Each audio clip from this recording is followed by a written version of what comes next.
Radio J. Le portrait psychologique. Et comme toujours à la fin de cette émission, nous avons pour habitude de débriefer ces minutes passées ensemble. Votre portrait est donc dans les mains de Nathalie Dedrieux, les Chevaliers du Fiel. Bonjour Nathalie. Bonjour Cyrielle, bonjour Eric, bonjour Francis. Bonjour. Eh bien, j'ai pu bénéficier d'un regain d'énergie totalement sain et gratuit pendant cette interview. C'était un délice de vous découvrir.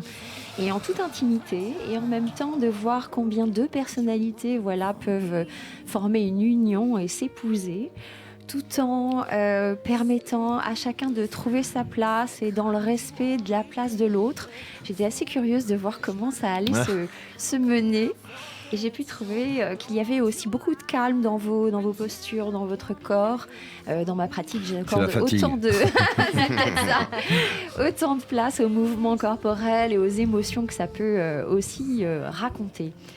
Donc, vous parlez de votre enfance et qui témoigne d'une enfance libre. C'est peut-être aussi l'héritage de cette parole libre dont vous parlez, un brin provocateur avec l'anecdote du diplôme. Donc, il y a peut-être aussi ça, comme terreau, une enfance libre où on joue dehors, on apprend à être en société, dans le collectif. On n'est pas forcément devant la tablette et les jeux vidéo comme aujourd'hui. Et donc, il y a vraiment un héritage direct. Et j'étais assez curieuse de savoir pourquoi la lecture avait été aussi importante pour vous, jusqu'à ce que vous disiez que votre père était prof de français. Donc on peut aussi savoir à quel point ça a dû marquer. Forcément, les livres sont accessibles. Lui, puis lui-même, en tant que prof de français, franchement, il aimait écrire, il écrivait bien. Et je trouvais que c'était magique avec un stylo. Parce que c'est ça quand même fabuleux. C'est, moi, je fais aussi de la musique, tout ça, mais écrire, c'est avec rien. N'importe où j'écris, dans l'avion j'écris. Oui, on écrit, on pense. C'est fabuleux de faire naître des fois on est mauvais. Et moi j'ai aucun problème quand je suis mauvais. Parce que je me lève tous les jours à 5 heures par là pour écrire. Et j'écris des fois pendant un quart d'heure, j'ai dit mais qu'est-ce que c'est mauvais et j'arrête d'écrire et je m'en fous complètement. Il y a des gens qui pourraient culpabiliser en disant oh là là, une journée de passé, j'ai rien écrit. Non, parce que je sais qu'à un moment ça sera bien et ça suffira. Mais vous donnez cette rigueur quand même, Eric. Ah oui, mais alors là, je dis ça aux gens. Moi, je fais travailler des comédiens et tout dans des pièces que j'écris et qui jouent des gens plus jeunes, plus débutants. Ils ont tous du talent et tout ça. Mais je leur dis, vous imaginez pas tout ce qu'on a bossé, mais bien dans sûr. Le plaisir. Mais ça se voit. Mais on a bossé comme des malades, mais comme des malades. Oui, le sens du travail est très présent. Vous le dites, dans les périodes de creux, il y a une vraie confiance, un vrai témoignage. Et c'est la notion d'engagement. Vous le dites, 40 ans d'engagement, avec des refus de propositions plutôt reluisantes.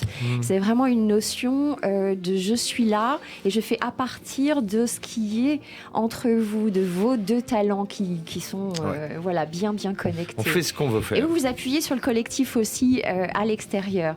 Donc, c'est vraiment la façon que vous pouvez avoir de toucher les gens. Alors vous devez le savoir, le rire est aussi un excellent anti-stress et un antidouleur parce que c'est donc l'endorphine, une hormone qui est sécrétée par le cerveau. Je me suis demandé si c'était pas une façon aussi pour vous de gérer ce brouhaha du quotidien, cette vie artistique qui a été une route incroyable. Oui, ça vous apporte énormément. On a rigolé dans les moments les pires. C'est un exutoire. On a ri. Moi, mon plus grand fou rire, c'est à nos débuts à Paris, on jouait au Petit Palais des Glaces.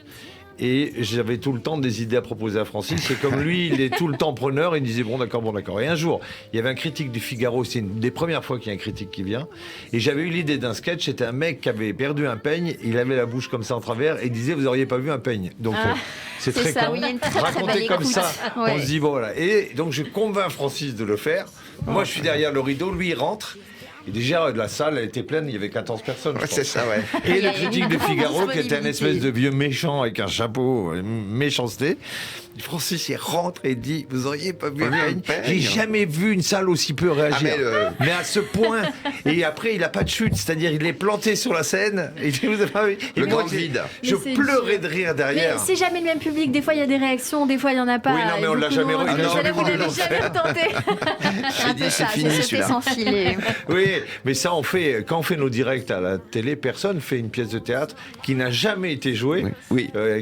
On la répète pendant 15 jours, 15 millions. Et on la joue pour la première fois à la télé. On la joue en première fois. Il y a entre 1 million et 1,5 million de gens. Le risque, il est maximum, mais le plaisir est maximum. Hein. Pour Je vous remercie conclure, Nathalie beaucoup pour Dedrieux, ce un petit partage. mot, un petit oui, mot. je sens qu'il y a une très belle écoute et une très belle disponibilité en face de beaucoup de propositions. Et ça s'accorde merveilleusement. Je ne pourrais pas dire mieux que de vous c'est comparer gentil. à une partition de musique qui Merci. compose que de la mélodie. Merci beaucoup C'est très gentil. à vous deux. Alors, il faut dire un truc là. Ben oui, c'est la fin de cette émission. Je suis très triste puisqu'en plus on a fait la dernière de l'année ensemble, les C'est vrai, Chevaliers hein. du Fiel. Et oui, parce que on revient le 3 janvier. Merci beaucoup d'avoir été avec Merci à nous. vous. Évidemment, on se donne rendez-vous pour Travaux d'Enfer à partir du 10 janvier aux Folies Bergères. On Ouais. va venir vous voir. C'est jusqu'au 21 janvier. En tournée dans toute la France. Il y aura 25 janvier à Mâcon, 26 à Clermont-Ferrand ou encore le 9 février à Nice et le 10 février à Marseille. Et puis demain soir sur C8 pour les Chevaliers du Fiel Dynamite 2022. Merci beaucoup d'avoir été avec nous.